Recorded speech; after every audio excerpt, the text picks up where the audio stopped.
Here we go. Miami Dolphins and Tua. So I saw this amazing clip on Instagram. I popped it on mine. Jerry Seinfeld talking to Howard Stern. And just to get it right, Jerry Seinfeld said, "I'm never not working on material." And Howard Stern says, "Well, that sounds torturous." And Seinfeld says, "Well, life is torture. You know, you go to the gym, you're like, do I have to do this again? You go to sit down to eat, you want to kind of eat healthy. Do I have to eat healthy again? Life can be torturous." And I feel the same way. I'm constantly working on material and takes. You know me, hot take happy hour. I love it. I'm coming up with stuff all the time. I was at a volleyball tournament in Phoenix, and, you know, some dads will randomly come up to me and say, "Hey, J-Mac, big fan of the show, blah, blah." And he'll be wearing like a Dolphin shirt, and instantly I go into material. "Hey, where are you on Tua?"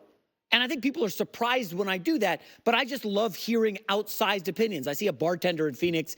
He watches the Herd religiously. "Jay, we got this show on every day." And, you know, he's a Phoenix guy. I'm like, "Where are you on Durant?" He's like, "I'm kind of out on Durant." We'll talk about Durant later. Yes, that's the second Kevin Durant tease. KD, I apologize in advance. But regarding Tua and Miami, the story just came out. And it's from Jeff Darlington, a guy I know. I've hung out with him plenty. Nice guy.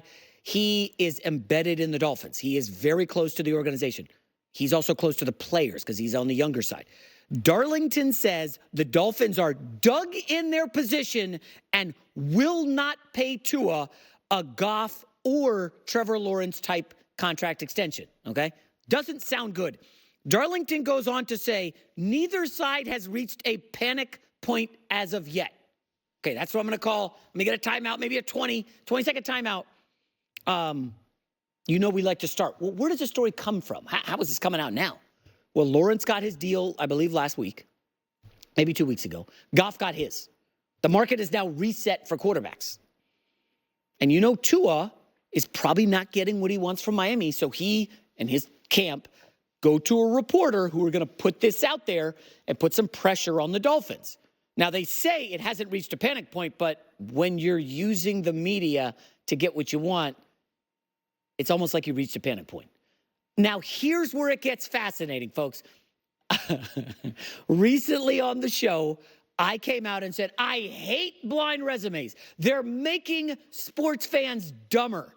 And I'm not going to say the network, but a old school network loves to go and put blind resumes on Instagram, and they'll put this Daniel Jones next to Trevor Lawrence, and they'll cherry pick stats to make the quarterbacks look kind of similar. Well, I do hate blind resumes, but in the staff meeting this morning, I said, hey, can we do a blind resume with Tua and, I don't know, find a quarterback. Let's just see what comes up. So I had the staff say, pull me a blind resume on Tua. Listen, you guys know I wanted to be a lawyer. Good lawyers will get both sides of the story. Okay, this is both sides of the story. I don't believe Tua deserves Goff or Lawrence type money, but this is Tua matched up with a quarterback that I'm not going to say his name. Yes, quarterback records they can be deceiving. Got it. Completion percentage, okay. Yards per attempt, ooh, wow, that's spicy. Tua's throwing the ball down the field. He's slinging it. Are those touchdowns real? Holy cow, passer rating? Who could we be talking about to match up Tua with? Oh, snap. I might have to go J.J. Redick and drop an F-bomb. What the hell? Is that real? Tua and Trevor Lawrence? And Tua's been unquestionably better? And it's not like, oh my gosh, 50 starts for 151. Wait a minute. How can this be? And Miami doesn't want to pay Trevor Lawrence type money? Well, Jay, come on. Tua's had the head injuries. Okay, Trevor Lawrence got banged up a couple times last season. I know Tua was one concussion away from maybe having to retire, but that was 2 years ago. And, oh, by the way, once you bring up the head injuries and concussions in the negotiation with Tua, his camp is going to be like, yeah, we're doing everything we can. Remember last year he went and did jiu-jitsu and kind of bulked up so he could absorb hits better and know how to roll out of sacks and not get ragdolled? And, oh, by the way, it paid off. Now, listen, I have not been a pay Tua guy. As I opened this little segment with, I said, Jerry Seinfeld's always doing material. I've had Dolphins material for the last year. They should draft a quarterback. I really implored them, go get Penix. Get Penix, lefty quarterback. You don't have to pay Tua. Seamless transition. It has a 49ers feel. Remember, the 49ers with Shanahan's are the ones who have now ushered Brock Purdy in after whiffing on Trey Lance. They didn't draft a quarterback. Penix went 8, so I guess they couldn't get him. But here's the weird thing. It's almost like Miami didn't see this coming because they didn't draft a quarterback the year before either. So their backup is now Mike White, the former Jets guy. He's nothing like Tua. Okay. Skylar Thompson is their third stringer. The Dolphins don't have a safety net if this Tua thing goes awry. We're looking at franchise tag, which Tua's going to hate because it gives you no insurance on the back end should you get an injury. And also, it doesn't give the Dolphins like a future. What does it say to Tua?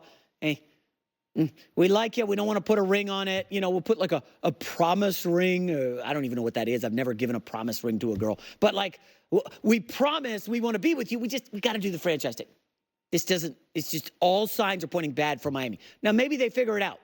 And maybe there's a world where both sides come to a conclusion. But this feels like Miami was ill prepared for this.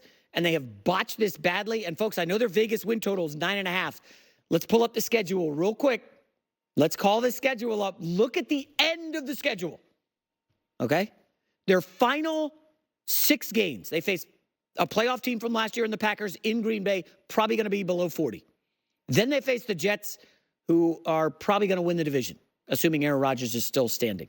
Then they're at Houston, a playoff team from last year, versus San Fran, Super Bowl team from last year, at Cleveland in freaking January. It's going to be single-digit temperatures.